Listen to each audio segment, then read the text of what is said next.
প্রতিদিন সন্ধ্যাটা হইলে কি খামো এটা নিয়ে ভাবতেই থাকি। তো আজকেও প্রতিদিনের মতোই বসে বসে মোবাইল দেখছিলাম। পেটের মধ্যে হঠাৎ করে কেমন জানি লাগলো। তখনই আমি বুঝতে পারলাম আমাকে কিছু খেতে হবে। তো আমি ভাবতে থাকলাম কি খাওয়া যায়। তো ভাবতে ভাবতে যে আইডিয়াটা পাইলাম, ঘরে চানাচুরও আছে, মুড়িও আছে। আজকে আর আম্মুকে বিরক্ত করব না। আজকে বিকালের নাস্তাটা আমি নিজেই বানিয়ে খাওয়াবো আম্মুকে। চানাচুর মুড়ি তো আছে, এখন ফ্রিজে দেখি কি কি আছে। তো ফ্রিজ খুলতেই দেখি শসা আছে। ধনেপাতাগুলোর অবস্থা দেখে মুডটাই খারাপ হয়ে গেল। আম্মু এই ধনেপাতাগুলো এনেছিল ভর্তা বানিয়ে খাবে বলে। এই ধনেপাতা দিয়ে আর ভর্তা বানানো হলো না, সবগুলো ধনেপাতাই পচে গেল।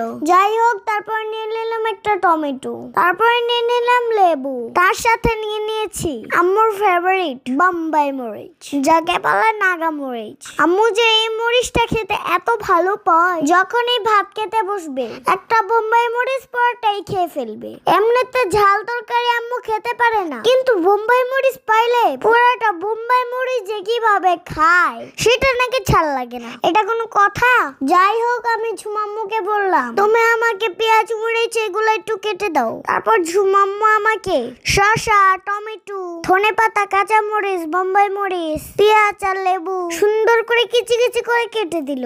আমি এই সবগুলো মিক্সড করার জন্য একটা বোল নিয়ে নিলাম। তারপর এক এক করে সবগুলো বোলের মধ্যে ঢেলে নিলাম। এই সবগুলোর সাথে যদি গাজর হইতো তাহলে বেশ ভালো লাগতো। গাজর কালকে পর্যন্ত ছিল, আমি খেয়ে ফেলেছিলাম। তারপর আমি এগুলোর মধ্যে দিয়ে দিলাম বিট লবণ আর সামান্য পরিমাণ লবণ, সাথে কিন্তু একটু টক লবণও দিয়েছি। তারপরে দিয়ে দিলাম খাঁটি সরিষার তেল। মুড়ি মাখাতে যদি সরিষার তেল না দেই তাহলে তো প্রপারলি টেস্টই আসবে না। মুড়ির মজাই তো হচ্ছে সরিষার তেল। মুড়িতে যখন তেলটা দেওয়া হয় যে একটা ঝাঁঝালো গ্রান, উফ কি আর বলবো। তো সবকিছু একসাথে দিয়ে মিক্সড করে নিচ্ছিলাম। ভালোভাবে মিক্সড করার পর দিয়ে দিলাম চানাচুর। এই চিকেন চানাচুরটা অনেক মজা। এই চানাচুরটার মধ্যে অনেক মশলা থাকে, তার মধ্যে আবার রসুনও থাকে। খেতে যে কি পরিমাণ ভালো লাগে। আমাদের ঘরে সবসময় আম্মু এই চানাচুরটা আনবে। চানাচুরটা দিয়ে ভালোভাবে মিক্সড করার পর দিয়ে দিলাম মুড়ি।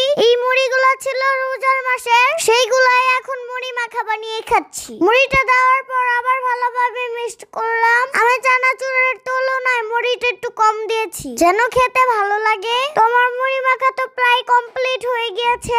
এখন আমি সবার জন্য বাটিতে বেড়ে নিলাম। তো প্রথমেই আমি আম্মুকে দিলাম, তারপর আম্মুকে বললাম তুমি খেয়ে দেখো আজকের মুড়ি মাখাটা আমি বানিয়েছি, কেমন হয়েছে অবশ্যই তুমি জানাবা। আম্মু মুড়িটা হাতে পেয়ে বলতেছে মুড়ি মাখাটা অনেক সুন্দর হয়েছে। তারপর তাদেরকে দিয়ে আমি বিসমিল্লাহ করে খেলাম। খাওয়ার পরে বুঝতে পারলাম সেই স্বাদ হয়েছে। পাশে যদি একটু গাজর থাকতো এই মুড়ি মাখার টেস্ট আরো দ্বিগুণ বেড়ে যেত। তো আপনারা এইভাবে বাসায় মুড়ি মাখিয়ে খাবেন, তাহলে এটার টেস্টটা বুঝবেন। আর মুড়িটা মুখে দেওয়ার পর বোম্বাই মরিচটা যখন কামড়ে পড়ছিল সেই